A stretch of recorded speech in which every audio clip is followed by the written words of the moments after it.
I wanted to get into eugenics from the perspective of what's being done to black Americans. I've talked to NAACP people. I have talked to, quote, liberal black activists. And they say, I don't want to discuss black abortion because it's a sacrament for them. And I say, so if cops beat up a black gangbanger, that's a big freak out. Everybody weeps and wails and gnashes their teeth. But if 51 to 52% of blacks were never born in this country, oh, that's a wonderful, great thing. Okay. And you need to know the history of Margaret Sanger and the liberal movement. They said, we'll pose as liberals in public letters so we can kill these weeds. Those are quotes. Get rid of these weeds. Now, you need to expand on that. And we're going to our guest here. We have a whole article up on it today at prisonplanet.com. But here it is. Beckham's a bad example for families. That's the big football star, soccer star. And the very groups lecturing them saying there should be a law against having more than 2 children. They're the ones that have 5 children or more, like Ted Turner. So we'll be talking more about that. This is a larger agenda. That's what the bisphenol A and the plastics is about. We have the government documents on that. We're going to be going over all of it today. But I take you now to Mark Crutcher, who I appreciate holding while I was ranting. And he's a pro-life movement, full-time, well-known national spokesman. LDI.org, lifedynamics.com. And he's got a syndicated radio show. He's on in Dallas, makes documentary films. I'm not going to belabor his long bio.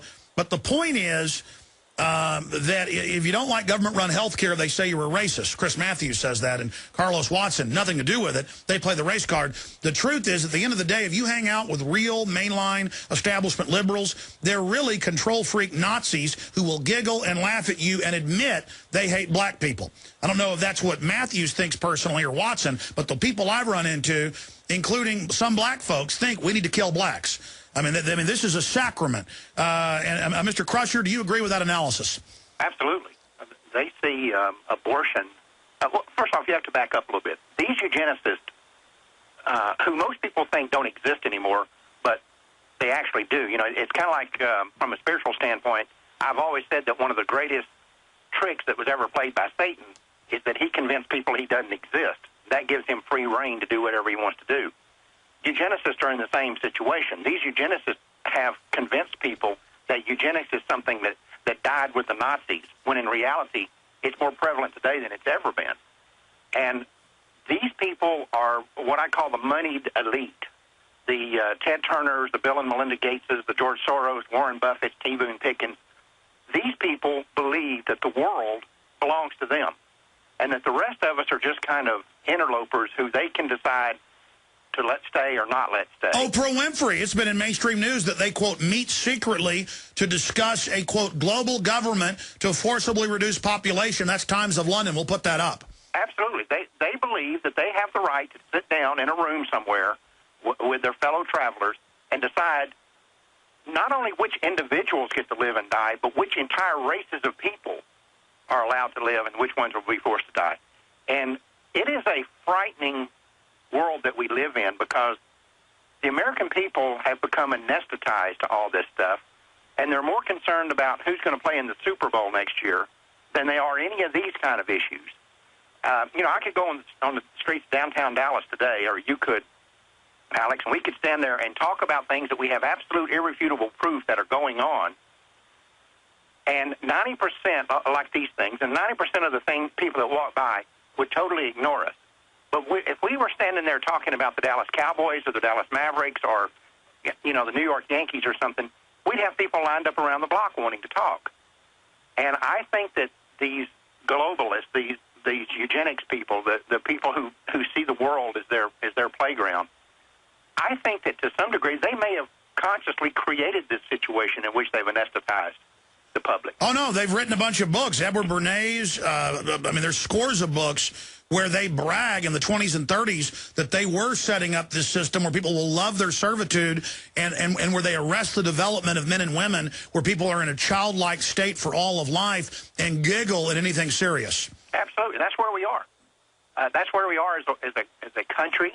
That's where the world has actually, we're following the rest of the world over the abyss. If you tell a lot of black people this, who are bought into the system especially, they'll say, oh, shut up, you're making that up. You're probably a racist. I mean, you're going 52% of you were never born. This is a plan. They say that they want to kill you as weeds.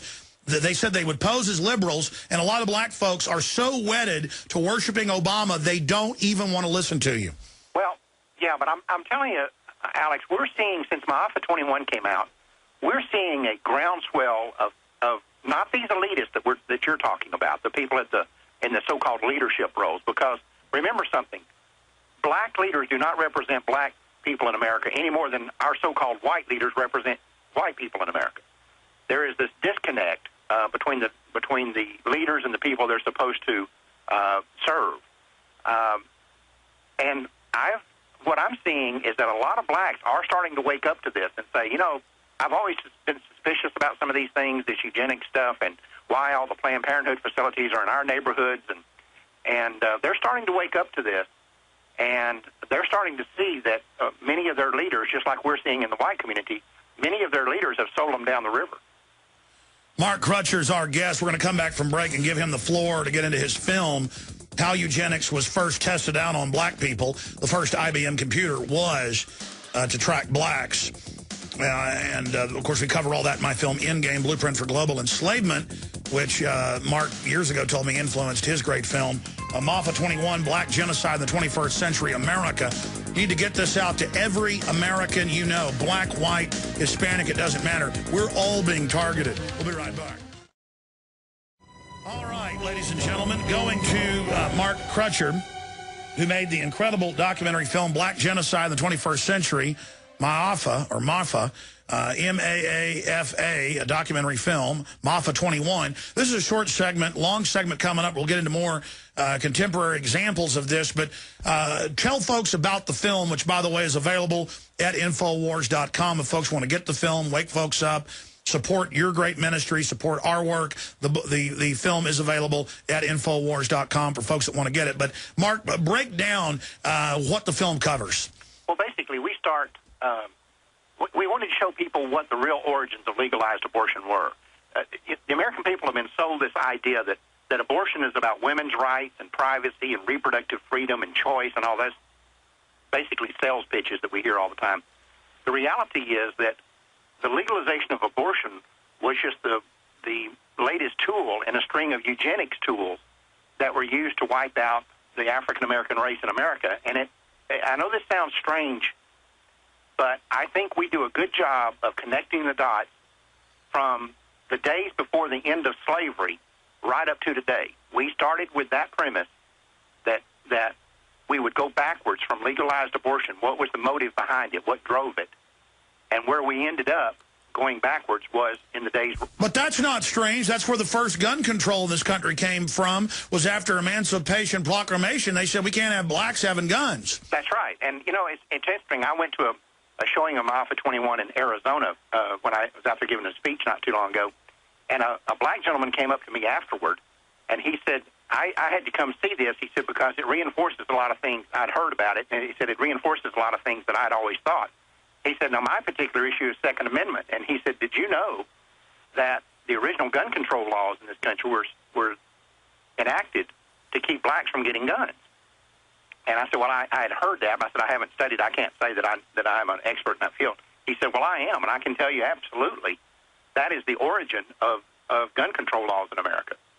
And he said, so this idea that the origin of abortion and the origin of eugenics started with the effort to wipe out the black community is not strange at all to me. He said, it's not even remotely far-fetched. It makes perfect sense. He said, the things that I saw in this film tie up a lot of loose ends for me and explain a lot of things that I never understood. Well, that's exactly what's going on. And up until even the 80s, there was still secret forced sterilization going on. And, you know, whatever's tested the black community is then moved out, you know, against everybody. And my research has gotten into the Rockefeller Foundation now with hormones added to vaccines. We have the total proof of that. Bisphenol A to reduce fertility. They are going after everybody in this system. Yeah, and you know, we have a segment in Maafa 21 about the the link between the American eugenics movement and the Nazis. And basically, the Nazi eugenics programs originated with the United States. I mean, Madison Grant, who is one of the leaders of the American Eugenics Society, wrote a book that Adolf Hitler called his Bible.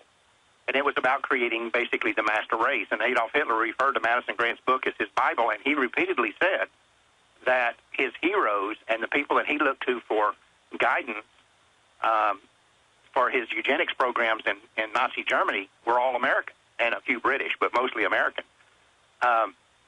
We also have to understand that Kaiser Wilhelm Institute in Europe, in Germany, that was the place where all the eugenics models were designed for Nazi Germany or for Nazi-occupied Europe, was actually funded by the Rockefeller Foundation and the Carnegie Foundation. So all of these links between the Nazis and the American eugenics movement, most people have no idea that this was going on, but in reality it was. We were not clean in this situation, I can assure you.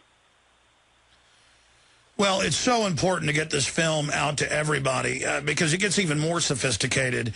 If you look at the model, and we've got all the documents, we've published them, we've covered them in previous shows. I've got Aaron popping in later with us a little bit, Mark, to go over some of this. But if you go back to the 20s and 30s, as you know, they said, we've got to have the state break up the family. We're going to start with blacks. We're going to pay the women not to have a man in the house. Then we can institutionalize their males like they'd done Native American males. And we can then totally destroy these people. Then they put the blacks in the prisons. They turn into gangbangers. Then the society totally degenerates. They come out and push music and messages that destroy the black family. Now that model's used against everyone. We'll talk about that when we come back. This is how they destroy a group of people. And they're doing it to all of us, by the way, folks. We'll be right back. Stay with us. I have one correction to make. For many years on Access TV in Austin, I've watched their television show, and it's in a radio studio. Well, it's radio mics and radio headphones and look like radio to me. And so I knew it was on in Dallas. So I was saying radio show. It's a TV show, but shot in what looks like a radio format. Find out more at lifedynamics.com. Of course, Mike Crutcher, very well known. And listen, we've got, what's that, Jaron? Yeah, Mark Crutcher is our guest, and we've got Aaron Dykes popping in here in just a moment. But why do I go back over eugenics so much? Why do I talk about it, even though we've got all of this news and all of this information in front of us? Why do I spend almost every day, at least 30 minutes on this? Because, ladies and gentlemen, and we got Aaron popping in a moment, we have read, it's got to be conservatively, over 100 books written by them. And these are the heads of the UN, the heads of UNESCO, you know, the IMF chiefs, the British royalty, the Dutch royalty, the mainstream news articles about how they have secret meetings and it's about population reduction. This is what they're obsessed with. This is what governs what they're doing. This is why they're coming out with vaccines that sterilize you whether you like it or not. This is why they're putting things in the GMO crops that are engineered in every major study to sterilize rodents, having the same effect on humans. Cancer doubling the last decade. Diabetes doubling. This is a big deal. This is a lot more important than Dancing with the Stars. And going back to our guest, I mean, look at this news that I've got here today. Beckham's a bad example for families. With a fourth child, the couple have joined the ranks of the irresponsible, population experts say. And then meanwhile, Ted Turner has 5 kids, all these big houses. Al Gore's got all, you know, this giant carbon footprint. The British royal family, their own trains, jets, yachts. The Rothschilds pushing this. These folks just want the earth to themselves. What's your view and take on that and how they're attacking the family? Well, we had a story that we covered on Live Talk here a couple of months ago in England where there's this group of people that are advocating that people are saying that people who have children are irresponsible and maybe criminal because of the carbon footprint that every child creates on the earth. And they're actually saying that people who, if you slip up and end up pregnant, that the only responsible thing to do is have an abortion. And it is, you're right about one thing, the hypocrisy of this is breathtaking. because you have these hypocrites like Al Gore coming out here talking about the carbon footprint, while he has a personal carbon footprint that's as much as some small town. And yet no one calls him to task for that. And it goes back to what I said earlier.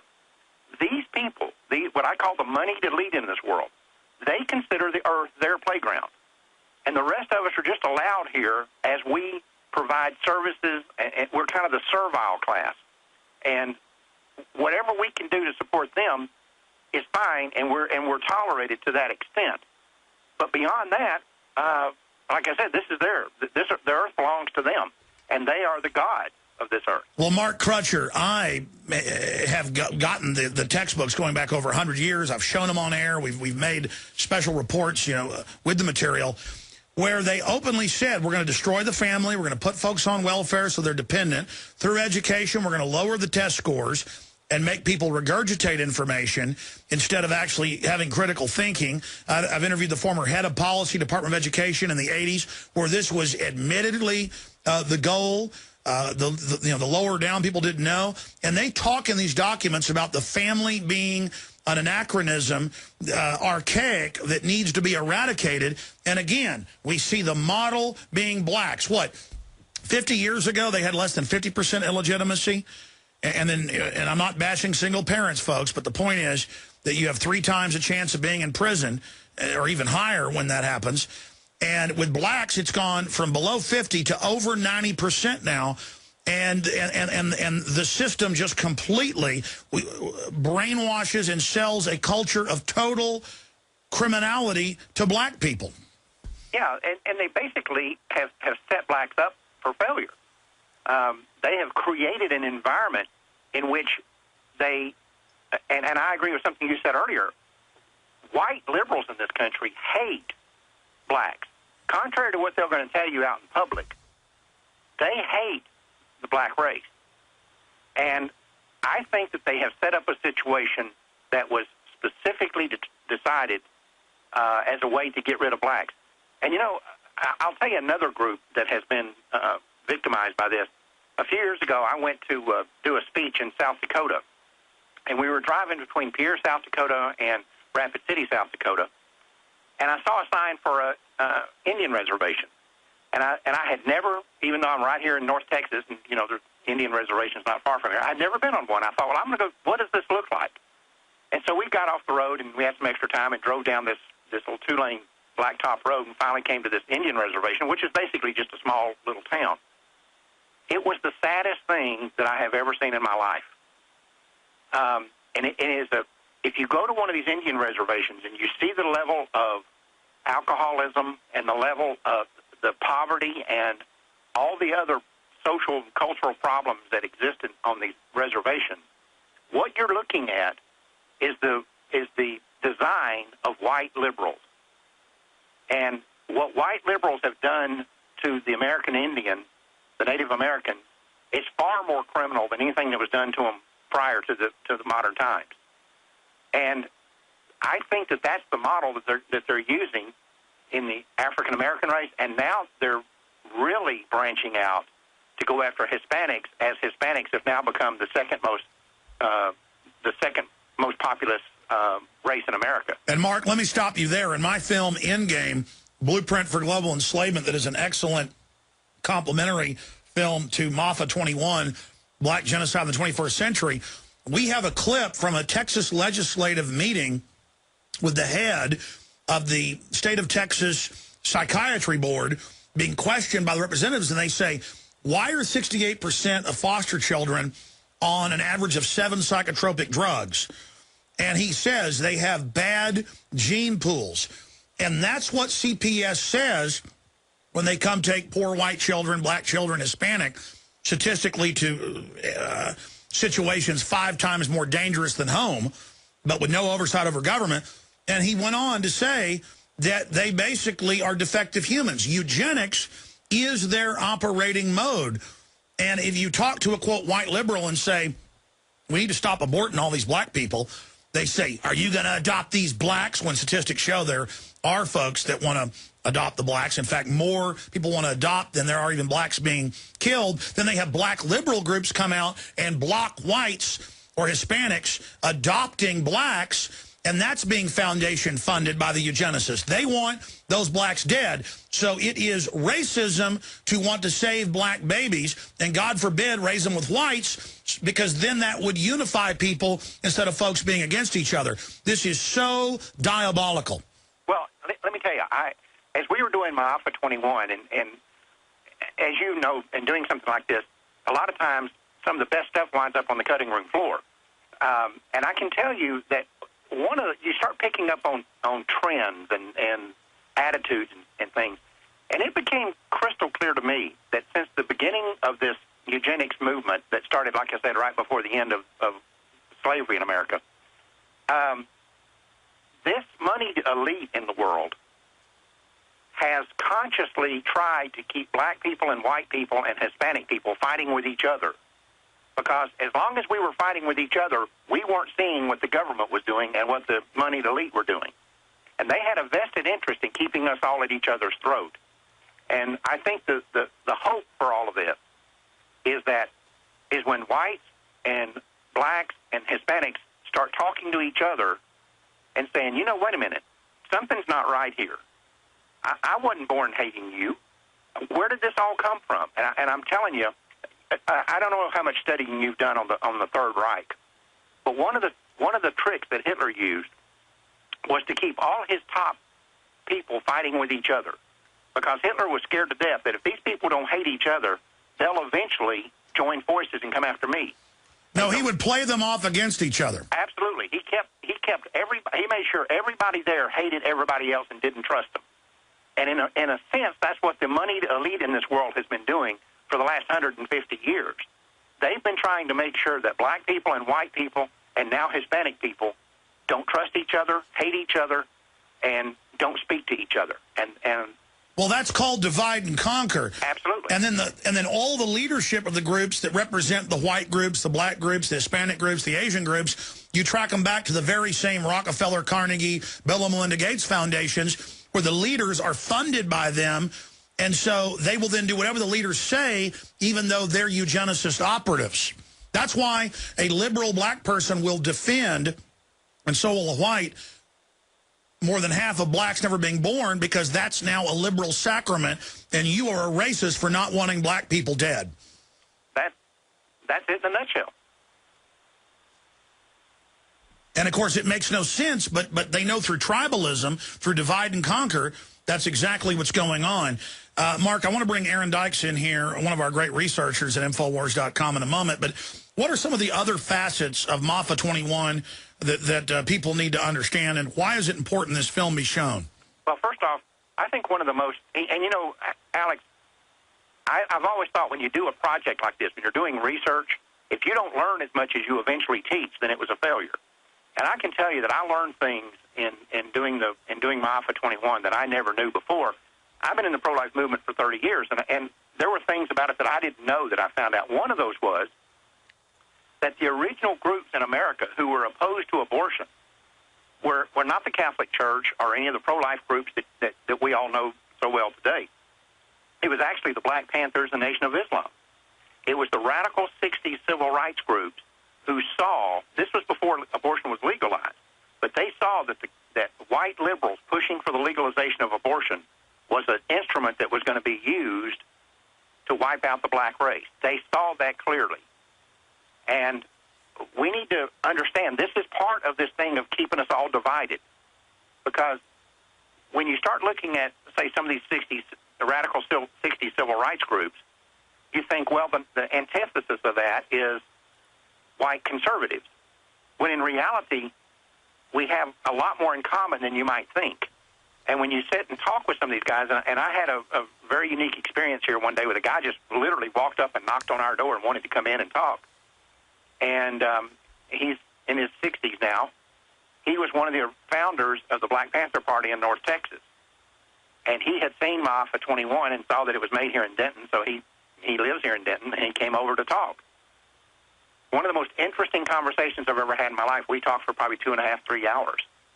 And it was amazing to me to hear how many things that he talked about in the civil rights movement in the 60s were so similar to the pro-life and pro-family movement that we have today, and how some of the things that we had to fight against, today, they had to fight against back in the 60s. It was the exact same phenomenon, and they were treated the same way by the government. They were treated the same way by the media. The perception, I had this discussion with someone in the pro-life movement not long ago, and he said, well, all these 60 civil rights groups were XXX, and he had these preconceived ideas about them. I said, where did you get that information? I said, who gave you that particular view of these groups? And he said, well, it's just what I read and heard. I said, so the media gave it to you? And he said, well, yeah, I guess so. And I said, what do you think the perception is among people today in America of the pro-life movement? And where do you think they got that perception? The media gave it to them. Well, let me expand. They also promote counterfeits, just like true constitutionalists founded the Tea Party in support of Ron Paul 4 years ago. The Republican Party 2 years ago openly came in, co-opted the name, and tried to take it over.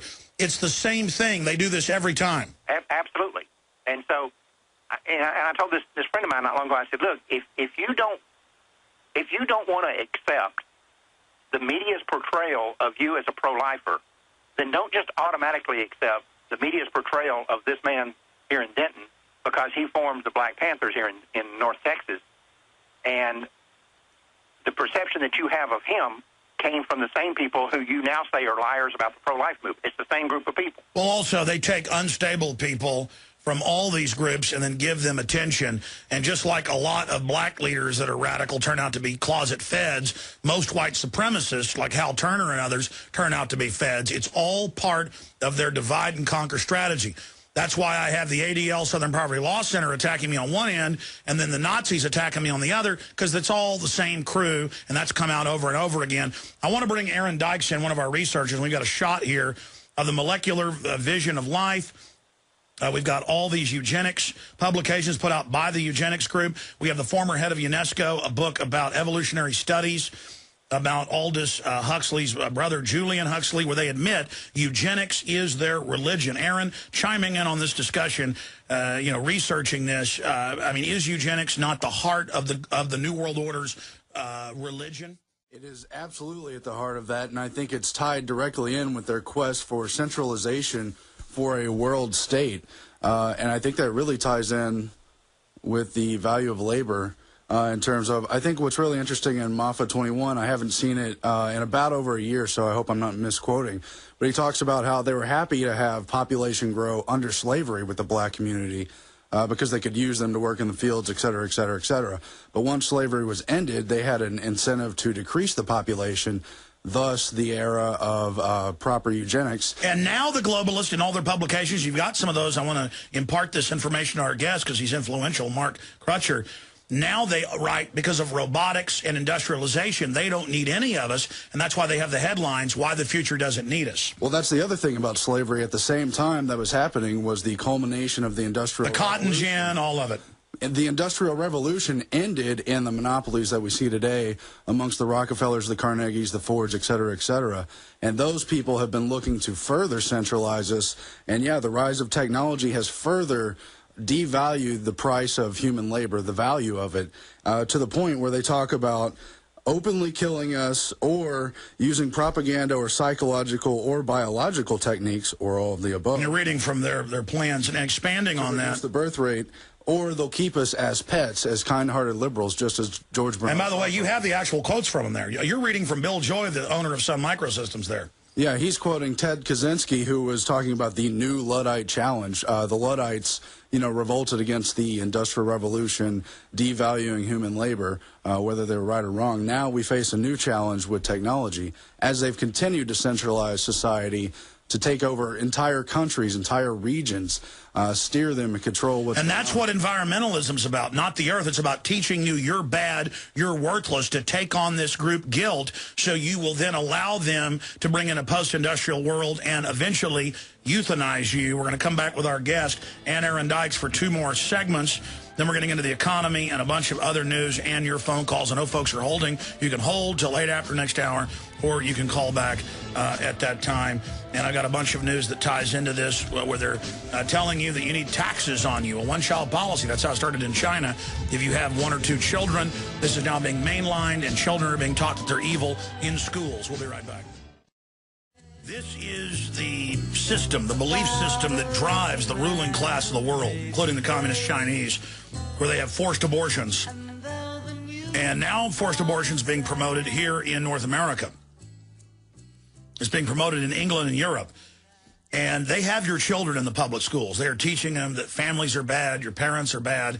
I've read you the quotes here. It is outrageous that we're allowing this to go on. I want to go back for the rest of this segment, the next, to Mark Crutcher of LifeDynamics.com, who made the excellent film, Mafa 21, Black Genocide in the 21st Century. We have it comboed at Infowars.com with in-game blueprint for global enslavement that gives you the full spectrum of what's going on. But a lot of folks will say, so what? There are too many people. Remember, you're being targeted as well, idiots. For those of you out there that giggle and laugh about this and kind of fantasize that you're part of the ruling elite because you buy into this.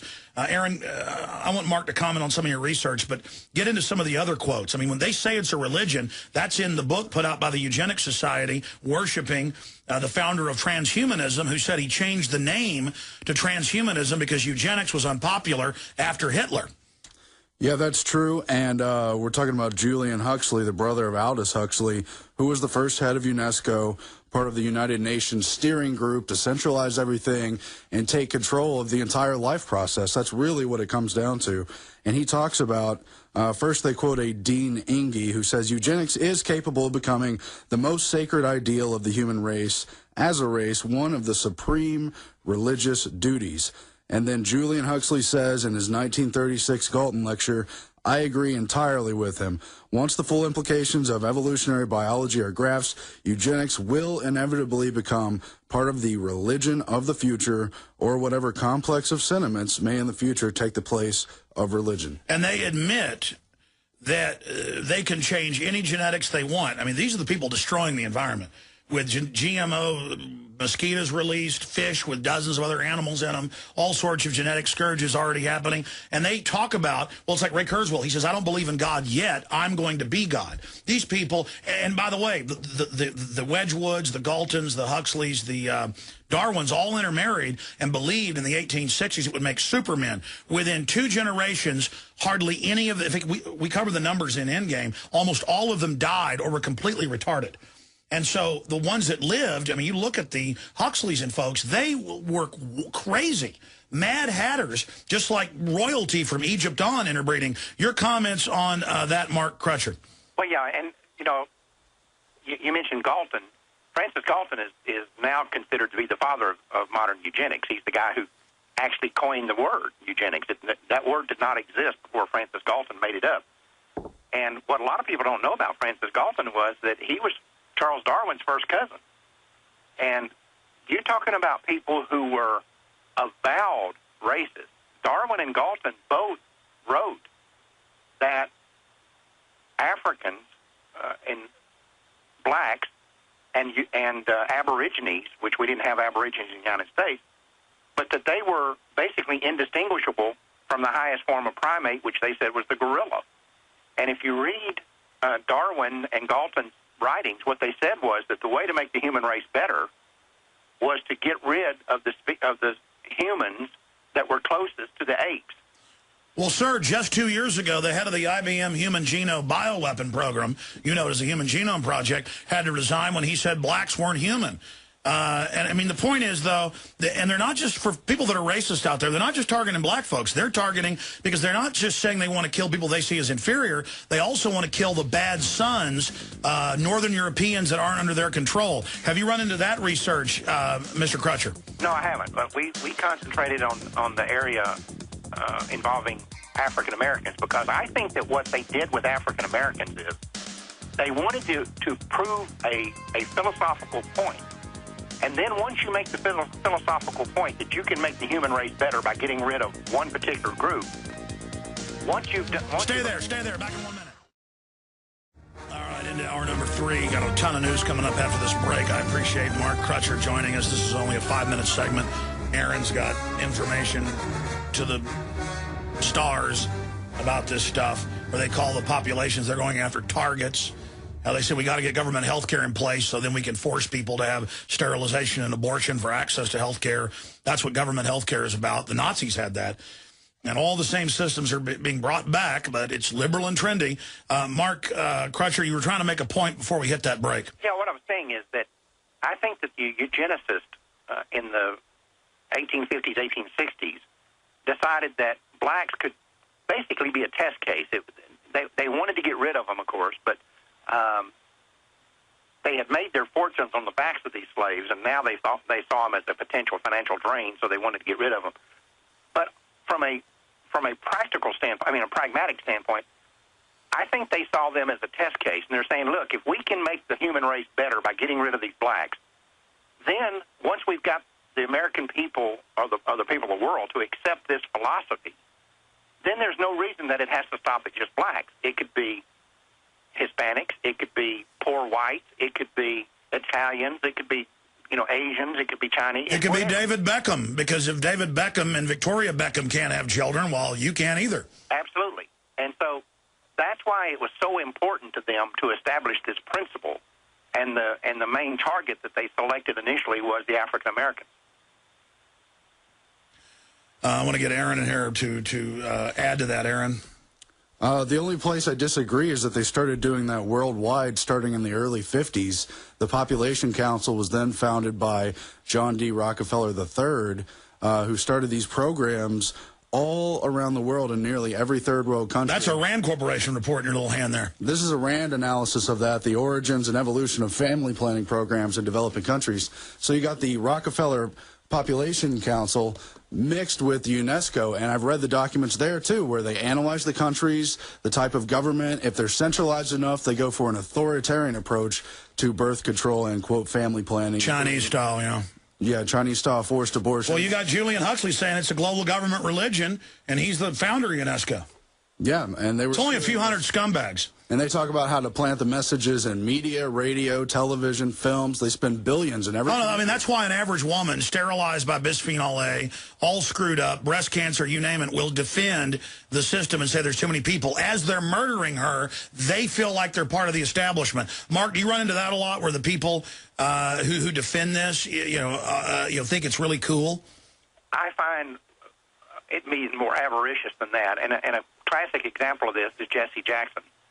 In the 1960s, Jesse Jackson was one of the people who was most outspoken against legalized abortion and the spread of birth control clinics in minority neighborhoods.